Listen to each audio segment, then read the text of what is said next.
오늘 우리에게 주신 하나님의 말씀은 누가복음 14장 25절에서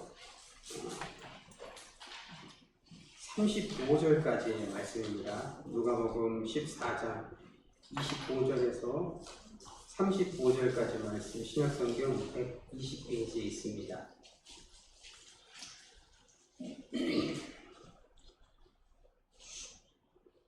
제가 봉독해 드리겠습니다. 수많은 무리가 함께 갈새 예수께서 돌이키사 이르시되 무릇 내게 오는 자가 자기 부모와 처자와 형제와 자매와 더욱이 자기 목숨까지 미워하지 아니하면 능히 내 제자가 되지 못하고 누구든지 자기 십자가를 지고 나를 따르지 않는 자도 능히 내 제자가 되지 못하리라. 너희 중에 누가 망대를 세우고자 할진대 자기의 가진 것이 준공하기까지에 족할는지 먼저 앉아 그 비용을 계산하지 아니하겠느냐. 그렇지 아니하여 그 기초만 쌓고 능히 이루지 못하면 보는 자가 다 비웃어 이르되 이 사람이 공사를 시작하고 능히 이루지 못하였다 하리라.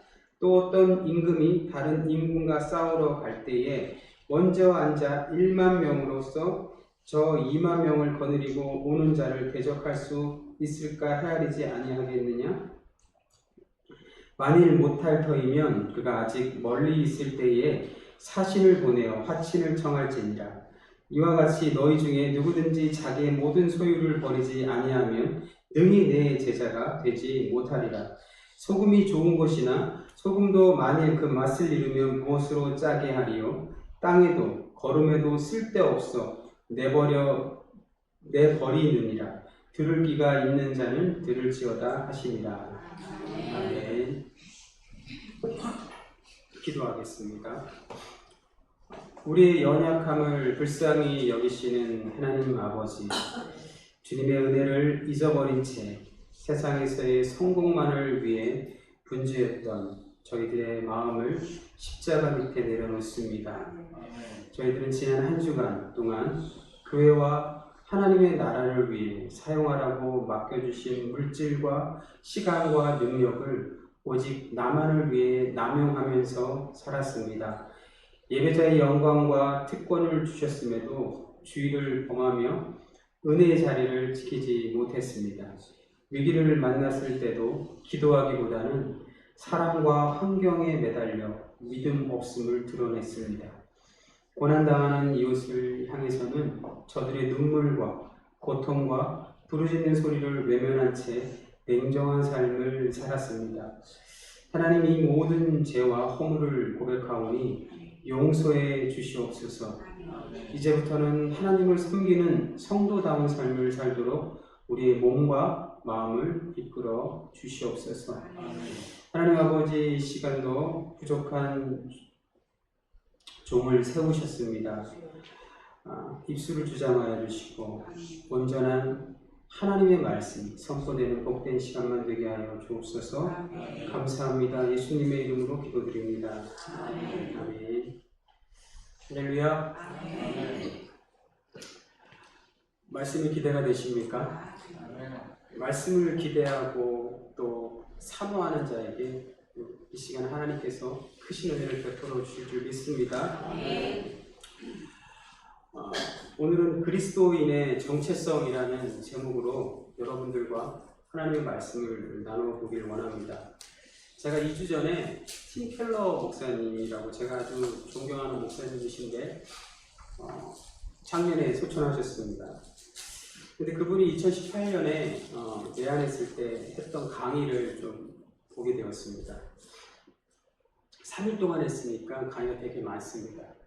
그 중에 성경적 그리스도인은 누구인가 라는 제목을 가지고 강연을 했었는데 그 강연을 들으면서 제가 은혜를 정말 많이 받았습니다. 그래서 오늘 설교는 사실 그 강연을 들으면서 이걸 어떻게 내가 설교 시간에 좀 성도님과 함께 나누면 좋을까 하는 생각에서 준비되어진 설교입니다. 5가지 소주제로 강연을 하셨는데 그 중에 이제 첫 번째가 바로 이 정체성이었습니다. 정체성에 대한 이야기를 제가 들으면서 좀 은혜를 좀 많이 받았는데 오늘 여러분들에게 그리스도인의 정체성이 짧은 시간이지만 또 좀 자리매김 될 수 있다면 참 좋겠습니다. 정체성이라는 말은 여러분들이 다들 잘 들어보셨을 거예요. 그렇죠? 20, 30년 전만 해도 이런 말은 좀 교회에서 금시했던, 잘 말하지 않았던 말이지만 지금은 뭐 너무 일반적인 용어로 사용됩니다. 그래서 제가 이게 정체성이 무슨 뜻인가 하고 어학서적으로 좀 찾아봤더니 어떤 존재가 본질적으로 가지고 있는 특징이라고 합니다.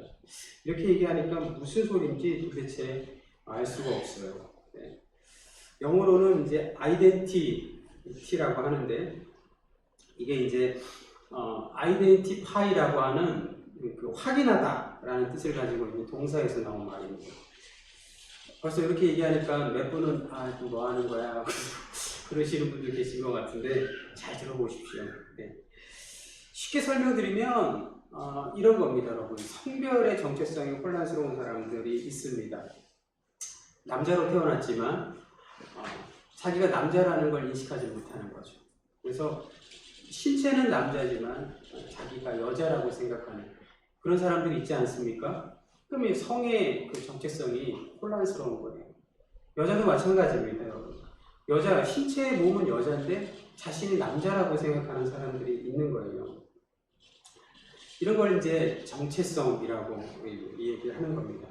그래서 정체성은 여러분 인식의 개념으로 이해하는 거예요. 어떻게 받아들일 것인가. 그래서 나는 누구인가 할 때 그 나라는 존재를 이해하는 방식이 정체성입니다. 그래서 정체성은요 굉장히 정적이에요. 굉장히 정적입니다. 그러나 제가 이 목사님의 강연을 들으면서 그런 생각이 들었어요. 존재를 인식하는 방식을 넘어서서 실천하는 방식으로 깨달아야 하는 것이구나라는 걸 제가 알게 됐습니다.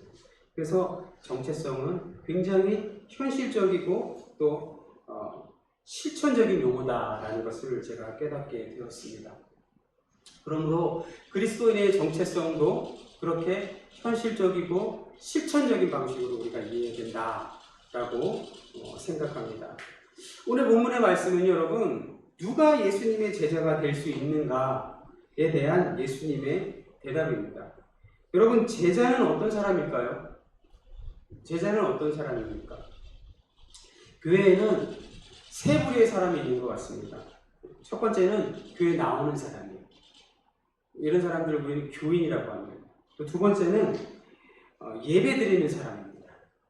이런 사람을 성도라고 하는 거죠. 그리고 세 번째는요, 여러분 제자로 교회가 되는 사람들입니다. 할렐루야. 제자로 교회가 되는 사람이 되십시오, 여러분. 이것은 구원받았는가, 구원받지 않았는가의 문제가 아니라 구원받은 자의 삶이 어떠해야 되는지에 대한 대답이에요. 교인도 성도도 교회 안에 머물러 있습니다. 하지만 제자는 여러분 달라요. 제자는 세상을 변화시키고 믿음이 없는 땅에 교회를 세우는 사람들입니다. 여러분 제자가 되고 싶으십니까? 제자로 사십시오. 지금까지 한국교회는요 사람들을 모으는 일에 열일을 해왔어요. 사람들을 교회에 머물러 있게 하려고 엄청나게 많은 프로그램들을 돌렸습니다. 성경 공부를 하고 제자훈련 프로그램을 통해서 성도들이 어떻게 하면 교회에 많이 머물러 있을까 이런 고민들을 했습니다. 하지만 성도들이 교회에 머물러 있으면 있을수록 세상은 교회와 점점 멀어지기 시작합니다. 점점 더 높은 담을 쌓게 되는 겁니다. 오늘날 미국 교회에서는 여러분 성교적 교회, 미셔널 철치라는 게 유행처럼 번지고 있대요. 이게 이제 코로나 때문에 생겨난 현상인데 코로나 시기에 교회에 대한 세상의 인식이 굉장히 부정적으로 바뀌었답니다. 우리나라는 말할 것도 없습니다. 그래서 교회는 이기적인 집단이다라고 인식되기 시작한 거예요. 물론 이제 몇몇 목회자들의 부도덕한 모습, 또 이기적인 모습 때문에 그렇게 비춰지기도 했습니다만 어쨌든 그렇게 교회 이미지가 세상에 보여지기 시작했습니다. 물론 오래전부터 조금씩 그렇게 교회 이미지는 안 좋아졌었어요. 근데 이것은 한국 교회뿐만 아니라 미국 교회에서도 똑같이 일어나고 있는 현상인 거예요. 미국 교회도 많은 성도들이 이탈했어요. 근데 미국은 성도들이 코로나 때 모이지 못하니까 많이 이탈했는데 이제 다시 거의 많이 회복했답니다. 우리나라는 이탈했던 성도들이 회복하는 속도가 너무 더디고 또 너무 많이 회복이 안 되고 있다라는 게 이제 그 진단하는 사람들의 평가라고 합니다. 그래서 이 미국 교회들은 어떻게 그렇게 빠르게 회복할 수 있었는가? 그래서 자신들이 연구하고 또 연구했대요. 그래서 그 결론이 선교적 교회였다는 거죠. 선교적 교회는 교회 안에 머물러 있는 게 아니에요. 세상 속으로 나가는 겁니다. 나가서 복음적인 삶을 살아가는 거예요. 선교적인 삶을 살아가는 겁니다. 한국 교회도 그런 교회들이 지금 여기저기서 생겨나고 있다고는 합니다만 아직까지는 많이 부족합니다. 내 교인, 우리 교회 이런 식의 개념들이 너무 강하다 보니까 그런 것들이 좀 많이 부족한 게 사실입니다. 하지만 이런 선교적 교회는 여러분 이것이 그냥 새롭게 태어난 이론이 아니에요. 왜냐하면 사도행전의 교회가 바로 그런 교회였어요. 사도행전의 교회는 여러분 성령 받고 은혜 받은 초대 공동체, 초대교회 공동체는요 마치 베드로가 변화산에서 예수님에게 뭐라고 얘기했습니까? 이곳이 좋사오니 여기에 초막을 세게 짓겠습니다. 그리고 주님과 여기서 살고 싶습니다 라고 말한 것처럼 예루살렘에 그냥 머물러 있었습니다. 예루살렘에 머물러 있었던 그 교회가 어떻게 됐습니까? 스데반 집사님이 순교하고 교회가 뿔뿔이 흩어지기 시작한 거예요. 뭐가 찾아온 거죠? 박해가 찾아왔습니다. 제가 예전에 한번 설교 때도 말씀드렸는데 교회에서 기독교의 박해는 굉장히 중요한 겁니다. 박해가 찾아오자 그 박해를 피해서 많은 성도들이 뿔뿔이 흩어졌어요. 그리고 여러분 그 흩어진 성도들이 여러분 교회가 된 겁니다. 그들이 가는 곳이 교회가 되는 거예요. 할렐루야. 여러분 하나님께서 원하시는 것은요 온 열방이 복음을 듣고 하나님께로 돌아오는 거예요. 교회는 하나님의 뜻에 따라 움직여야 돼요. 내 뜻이 아니라 어떤 특정한 목회자의 뜻이 아니라 하나님의 뜻을 따라 움직이는 게 교회입니다. 하나님 그렇게 모여있는 교회를 흩으셨어요. 하나님께서는 언제나 당신의 일을 하시는 분입니다. 스데반 집사님의 죽음은 안타까운 사건이지만 그렇게 흩어진 교회들은 흩어진 자리에서 교회가 되었어요. 여러분 로마 교회를 누가 세웠습니까? 바울이 세웠어요? 베드로가 세웠습니까? 그렇지 않습니다. 여러분 성령 받은 디아스포라 공동체 그 성도들 누군지도 몰라요. 이름도 없어요. 그들이 로마에 가서 교회를 세웠어요. 여러분 바울이 세운 게 중요한 게 아닙니다. 베드로가 교회를 세우는 게 중요한 게 아니에요. 교회를 세우시는 분은 하나님이십니다. 교회를 세우시기 위해서 여러분 하나님께서는 오늘도 제자들을 찾으시는 줄 믿습니다. 그러니까 여러분 이것은 단지 초대교회만의 이야기가 아니라 오늘 이 땅에서 하나님께서 성도에게 요구하시는 거예요. 교회가 되라. 많은 성도들이 교회에 나옵니다. 그러나 제자로 살아가지 못합니다. 많은 성도들이 매주 예배를 드립니다. 그러나 제자로 살지는 못합니다.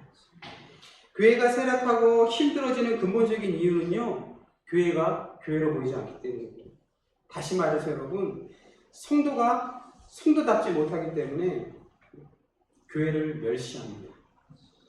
여러분 초대교회 박해는요 멸시와 천대 때문에 박해받지 않았어요. 초대교회는요 세상의 두려움이었습니다. 세상은 초대교회를 두려워했어요. 성령받은 공동체를 두려워했습니다. 로마 통치자들은요 그냥 심심해서 교회를 탄압한 게 아니에요. 교회가 두려웠기 때문에 탄압했습니다. 마치 이집트의 바로가 이스라엘이 왕성해지는 게 두려워서 어떻게 했습니까? 그 아이들이 남자아이들이 태어나면 죽인 것처럼 그렇게 탄압한 거예요. 두려워한 거예요. 여러분. 하지만 여러분 오늘날 교회는 그렇지가 않아요. 그냥 세상으로부터 멸시와 천대를 받고 있습니다.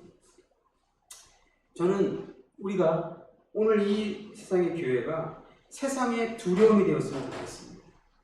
할렐루야. 사랑하는 성도 여러분, 교회 다니는 사람이 아니라 제자로 교회가 되는 사람이 되십시오. 우리가 부르신 하나님은요, 우리가 제자로 살아가길 원하시는 줄 믿습니다. 아멘. 제자는요, 교회를 다닌다고 되는 것도 아니고 예배 자리에 참석한다고 되는 것도 아닙니다.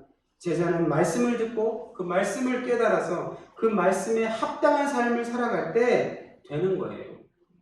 하나님의 은혜로 성도가 되었어도요, 어떤 사람은 하나님의 말씀을 따라 살지 않습니다. 여전히 지금까지 자신이 살아왔던 방식을 고수합니다. 하지만 어떤 사람은요, 하나님의 말씀을 듣고 그 진리를 깨달아서 그 말씀에 순종하여서 제자로 살아갑니다. 우리가 어디에 있든지 그곳이 교회가 됩시다. 제자로 살다가 하나님의 부르심을 받고 천국에 가기를 주님의 이름으로 축원드립니다. 예수님은 본문 27절에서 자기 십자가를 지고 나를 따르지 않는 자는 능히 내 제자가 되지 못한다 라고 말씀하셨습니다. 여러분, 예수님께서 말씀하신 자기 십자가가 무엇일까요? 자기 십자가가 성도님들에게 여러분의 십자가는 무엇입니까? 라고 물어보면 남편이요, 자식이요, 뭐 이렇게 얘기를 합니다. 아내라는 얘기는 제가 들어본 적이 없습니다. 네? 그 뭐 아내가 잘해서 그런 게 아니고요, 성별이 여자분들이 훨씬 많습니다. 그래서 아내가 안 나오는 거지. 그 남편이요, 자식이요 이렇게 많이들 얘기를 합니다. 하지만 여러분, 그건요, 예수님이 말씀하신 자기 십자가가 아니에요. 그건 그분이 당하고 있는 어려움, 그 어려움으로 파생된 그냥 그분이 혼자 생각하는 십자가일 뿐입니다. 여러분, 남편에게는요, 남편의 십자가가 있습니다. 자식에게는요, 자식들의 십자가가 있어요. 그러니까 자기 십자가는요, 말 그대로 내가 져야 할 십자가입니다. 여러분, 한 사람 한 사람이 져야 할 십자가라는 거예요. 남편과 자식은요, 우리가 아무리 노력해도 여러분들이 아무리 노력해도 잘 바뀌지 않습니다. 그렇지 않습니까? 그냥 잔소리만 생각하는 거예요. 그러니까 남편과 자식을 바꿀 수 있는 가장 좋은 방법이 있다면 뭘까요? 네? 뭐라고요? 맞춘 것 같은데? 내가 바뀌는 겁니다. 내가 바뀌면요, 다 바뀌어요. 내가 안 바꾸고 남을 바꾸려고 하니까 남이 바꿔집니까? 내가 바꿔지는 게 먼저예요. 우리가 변하면 여러분, 우리 주변은 자연스럽게 변화됩니다. 분명 우리 주님은요, 자기 십자가를 지라고 했지 타인의 십자가를 지라고 말씀하지 않았어요. 여러분, 타인의 십자가는 누가 지는 겁니까? 예수님이 지는 겁니다. 예수님만 타인의 십자가를 질 수 있는 거예요, 여러분. 예수님께서 십자가를 지시고 대속의 제물이 되셨잖아요. 여러분들이 대속의 제물이 되라고 예수님 말씀하지 않았습니다. 주신 그 십자가를 지고 살아가는 거예요. 내 십자가도 지지 못하는데 여러분, 누구의 십자가를 지겠다는 겁니까, 여러분? 그렇다면 여러분, 내가 져야 될 십자가가 뭐예요? 우리가 져야 될 십자가가 무엇입니까? 다시 팀 켈러 목사님의 좀 이야기를 좀 드리고 싶은데요. 성경적 그리스도인을 강의하실 때 첫 번째 주제가 정체성이라고 말씀을 드렸는데요. 목사님은 정체성을 설명할 때 하나의 예를 드셨어요. 그러니까 본인 교회에, 이 목사님이 그 섬기셨던 교회는 미국에 있는 리디머 교회라고 하는데요, 맨하튼에 있습니다. 맨하튼은 여러분 한 번씩 들어보셔서 다 아시잖아요. 가장 도시화되어 있는 도시의 교회예요. 그래서 미국에서는 가장 번화한 도시죠. 우리나라로 하면 뭐 강남이나 여의도쯤 될 겁니다. 그리고 어느 날 교회에 젊은 여성이 신자로 등록을 했다는 거예요, 여러분. 근데 여러분, 우리 교회도 보면 알겠지만 젊은 분들이 교회에 나와서, 그러니까 등록하는 건 다른 거예요. 그냥 지나가다 한번 들르는 거랑 교회에 등록하는 건 다른 거예요. 내가 이 교회 다니겠다라고 이제 확인하는 거잖아요. 그래서 등록을 했다는 겁니다. 그래서 어떻게 하다가 그 여인과 함께 이렇게 이야기를 나눌 그런 기회가 있어서 물어봤다라는 목사님. 어떻게 우리 교회를 나오게 됐습니까? 이렇게 물어봤다는 거예요. 그랬더니 이제 이 여인이 본인의 얘기를 하기 시작하는 거예요. 자기가 지금 방송국에서 일을 하고 있다. 근데 난 너무 만족스럽다. 그런데 내가 예전에 방송국 처음에 입사했을 때 너무 행복했는데, 근데 얼마 지나지 않아서 너무 큰 실수를 저질렀다는 거예요. 그 큰 실수를 저질름으로 인해서 자기는 혼자 생각에 나는 이제 방송국에 잘렸구나, 이렇게 생각을 했답니다. 그래서 그렇게 잘릴 줄만 알고 그렇게 이제 마음을 비우고 기다리고 있는데 아무도 자신의 잘못에 대해서 얘기를 하지 않았다라는 거예요. 그래서 도저히 이게 궁금하고, 그래서 이 여자분이 알아보게 됐다는 거예요. 알아봤더니 자신의 바로 위 직속 상사가 자신을 대신해서 책임을 졌다라는 거예요. 예. 그 말을 듣고 이 여인은 도무지 이해를 할 수가 없었던 거예요. 그래서 지금까지 자기가 살아왔던 그 날들 속에서 직속 상사의 개념은요, 자기에게 일을 그냥 다 떠넘기고, 그리고 자기의 업적을 또 가로채고, 그런 사람들만 만났지 자기의 잘못을 대신 책임져주는 사람은 한 번도 만나본 적이 없기 때문에 이 여인에게는 이 직속 상사의 이 행동이 도대체 납득이 되지 않는 거예요. 그래서 찾아갔답니다. 직속 상사에게 가서 왜 나에게 이런 나를 대신해서 이런 책임을 지셨는지 궁금하다라고 물어봤대요. 그렇게 물어보니까 이 직속 상사가 당신은 이제 입사한 지도 얼마 안 됐고 또 좋은 사람인 것 같으니 앞으로 좀 더 좋은 기회가 많이 있을 거고, 그래서 그 실수를 많이 하시면 될 것 같아서 자기가 그냥 그렇게 대신 책임을 졌다라고 이렇게 얘기를 했습니다. 여러분, 실제로 그런 사람과 한번 만나본 적 있습니까? 누가 나를 위해서 내 잘못을 대신 책임지는 사람을 여러분 경험해 본 적 있으세요? 저도 없고 대부분 아마 없을 겁니다. 그런데 여러분, 보통 이러면 어떻게 돼요? 여러분, 너무 감사하잖아요. 너무 감사하고 이분은 정말 좋은 분이구나, 그리고 커피도 사다 드리고 막 존경에 맞지 않는 그런 마음이 생겼을 겁니다. 그런데 이 여인은요, 아무리 생각해도 도무지 이 상황이 납득이 안 되는 거예요. 그래서 다시 한번 이분에게 가서 물어봤다라는 거예요. 내가 곰곰이 생각해봤는데 아무리 생각해봐도 도무지 내가 이 상황을 이해할 수 없다. 도대체 왜 나를 위해서 그렇게 대신 책임을 지셨습니까? 라고 물었대라는 거예요. 그랬더니 이 직속 상사가 그렇게 정말 알고 싶다면 내가 얘기해 주겠다 라고 얘기하고, 뭐라고 얘기할 줄 아세요, 여러분? 제가 이 말을 듣는데 그 목사님 통해서 그 얘기가 나오는데 순간 시간이 멈춘 것 같았어요. 먹먹했습니다. 뭐라 그랬냐면 그 직속 상사가 I am a Christian 이렇게 얘기했어요. I am a Christian. 여러분, 이건요 너무 당연한 건데 굉장한 걸로 다가오는 거예요. 이 얼마나 아름다운 자기 정체성의 표현입니까, 여러분? 여러분, 우리는 과연 타인들에게 나는 그리스도인입니다, 이렇게 자신있게 얘기할 수 있어요? 못합니다. 쉽지 않습니다. 오히려 감추려고 하죠. 왜 그럴까요? 우리의 정체가 밝혀지면, 탄로나면 우리는 엄청난 손해를 감수해야 되는 거예요. 말과 행동을 조심해야 되는 거예요. 또 화가 나도 참아야 되는 거예요. 여러분, 제가 여러분 앞에서는 정말 막 바른 말만 하고 그런 거 같죠. 저 운전하다가 욕도 많이 합니다. 근데 주변에 성도님이 같이 있다 그러면 욕 못하죠. 속으로는 할 수 있어도 욕 못할 겁니다. 그러니까 여러분, 그리스도인으로 살아간다는 게요, 엄청난 손해를 감수해야 되는 거예요. 화가 나도 참아야 되고. 그러니까 우리가 신자라는 게 밝혀지면 우리에게 전혀 도움이 되지 않는다고 생각하는 거예요, 여러분. 그렇지 않습니까? 그렇기 때문에 많은 신자들이 여러분, 교회 다니는 사람, 예배 드리는 사람에는 머물러 있지만 제자가 돼서 교회가 되는 분들이 많지 않다는 거예요. 월요일부터 토요일까지는 세상 사람하고 똑같이 살아갑니다. 그리고 비로소 주일이 되면 그때 돼서 교인이 되는 거예요. 여러분, 우리는 이렇게 이중적인 삶을 살아가고 있습니다. 어떻습니까, 여러분? 저는 아닌데요. 정말 그렇게 얘기할 수 있는 분이 있었으면 좋겠습니다.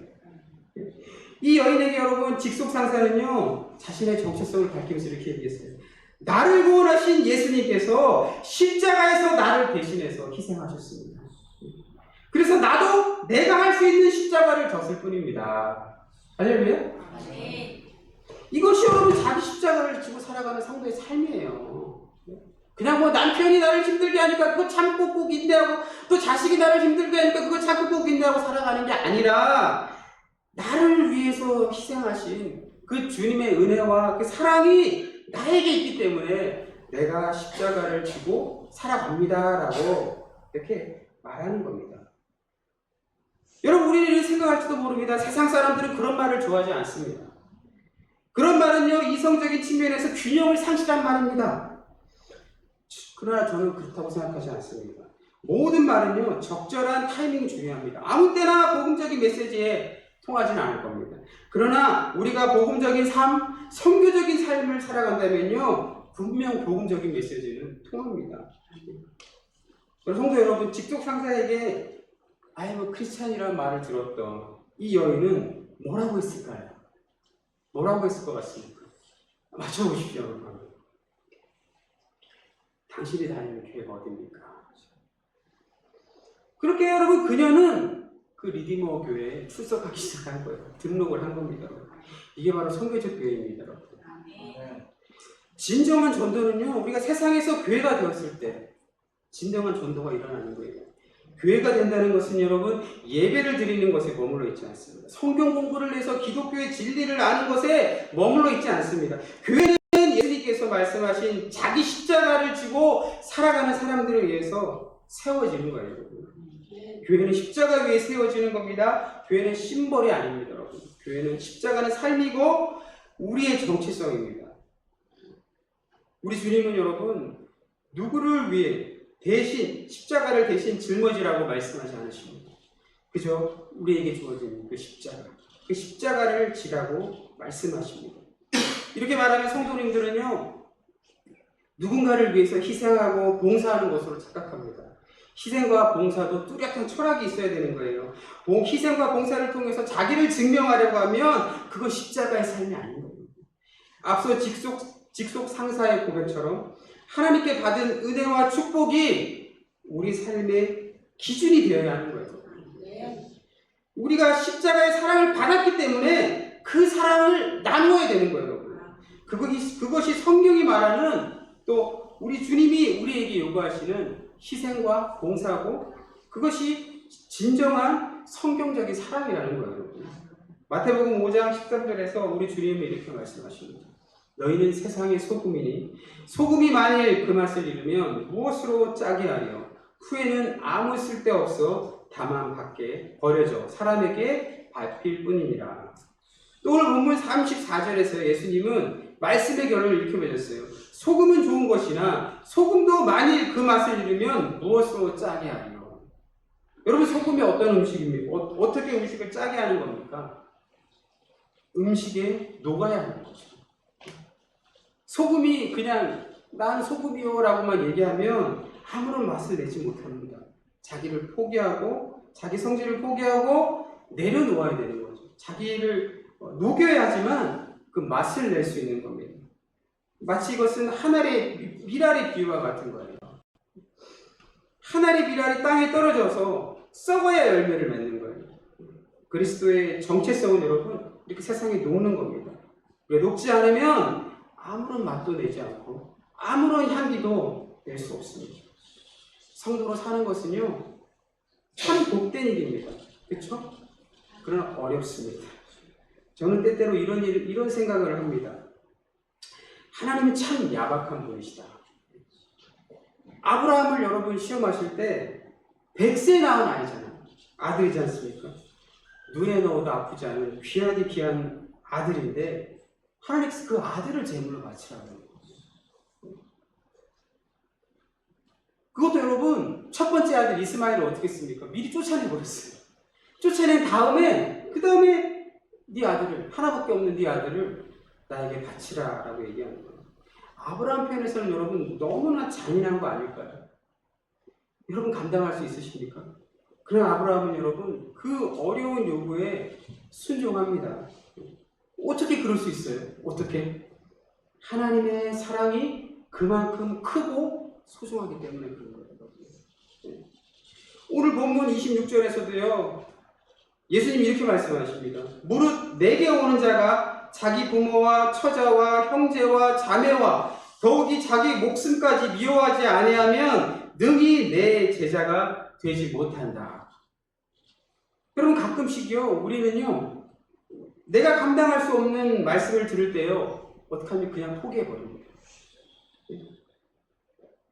이 본문이 그런 말씀이 아닐까 싶습니다. 그런데 여러분 제가 유진 피터스 목사님이 쓴 메시지라는 성경을 제가 메시지라는 성경 번역본을 제가 다시 한번 읽어봤는데요. 본문의 말씀을 그분이 이렇게 번역했어요. 누구든지 내게 오려는 사람은 아버지와 어머니, 배우자와 자녀, 형제자매 그리고 자기 자신까지 내려놓지 않고서는 내 제자가 될 수 없다. 이게 똑같은 말씀 같지만 좀 느낌이 다른 거예요. 여러분. 포기하라는 게 아닙니다. 여러분. 뭐냐면 다만 우선순위를 바꾸라는 거예요. 우선순위를 바꾸라는 겁니다. 여러분. 사랑하기 위해서는요 먼저 사랑을 받아야 돼요. 우리가 받은 은혜와 사랑은요 하나님으로부터 온 거예요. 하나님의 사랑을 깨닫는 것, 하나님의 은혜가 얼마나 크고 위대한 것인 줄 우리가 진정으로 확인한다면 우리도 아브라함처럼 움직일 수 있는 겁니다. 우리도 아브라함처럼 그렇게 결정할 수 있는 거예요. 우리의 삶이 우선순위가 바뀔 수가 있습니다. 예수님은요 여러분 겨자씨만한 믿음만 있어도 산을 움직일 수 있다고 말씀하셨어요. 우리의 삶의 우선순위가 달라진다면 내가 붙들고 있는 것들 하나씩 하나씩 내가 내려놓을 수 있다면 그것이 바로 우리가 십자가를 지고 살아가는 삶이다 라고 말하고 싶습니다. 세상에서 여러분 그리스도의 맛을 내는 소금으로 살아가기를 주님의 이름으로 축원드립니다. 아멘. 기도하겠습니다. 하나님 아버지의 은혜를 감사합니다. 우리를 소금으로 부르셔서 또 세상에 짠맛을 내며 살아가라 말씀하신 주님, 우리가 부족하고 또 우리가 연약하여서 그 주님께서 우리에게 맡겨주신 그 사명을 잘 감당하지 못합니다. 주님 불쌍히 여겨 주시옵소서. 짠맛 나는 소금이 되고 싶습니다. 그래서 이 세상 가운데 죽음밖에 없는 이 세상 속에서 생명이 되고 소망이 되기를 소망합니다. 하나님 아버지 우리를 제자가 되게 하여 주시옵소서. 제자로 살게 하여 주시옵소서. 그래서 하나님의 영광이 될 수 있도록 주님 우리를 인도하여 주시옵소서. 감사합니다. 예수님의 이름으로 기도드립니다.